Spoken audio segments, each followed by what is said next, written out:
భద్రాచలం వద్ద గోదావరి ఉగ్ర రూపం స్థానికులను భయభ్రాంతులకు గురిచేస్తుంది.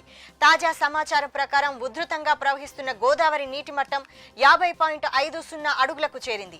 దాంతో అధికారులు రెండో ప్రమాద హెచ్చరికలు జారీ చేశారు. మరో 3 అడుగులకు చేరితే 53 అడుగుల నీటి మట్టంకు పెరిగితే మూడో ప్రమాద హెచ్చరిక జారీ చేయడానికి అధికారులు సిద్ధంగా ఉన్నారు. గోదావరిలో భారీగా పెరిగిన వరద నీటిని 12,65,653 క్యూసెక్కుల నీటిని దిగువకు విడుదల చేస్తున్నారు. ఇప్పటికే భారీగా కురుస్తున్న వరద నీరు భద్రాచలం లోతట్టు ప్రాంతాలన్నీ చుట్టుముట్టింది. దాంతో ముంపు ప్రజలను పునరావాస కేంద్రాలకు తరలిస్తున్నారు. మరోవైపు తాలిపేరు ప్రాజెక్టు కిన్నెరసాని ఉప్పొంగుతున్నాయి. తాలిపేరు ప్రాజెక్టు 24 గేట్లు ఎత్తి 1,55,000 క్యూసెక్కుల నీటిని విడుదల చేస్తుండగా కిన్నెరసానికి 4 గేట్లు ఎత్తి 40,000 క్యూసెక్కుల నీటిని విడుదల చేస్తున్నారు.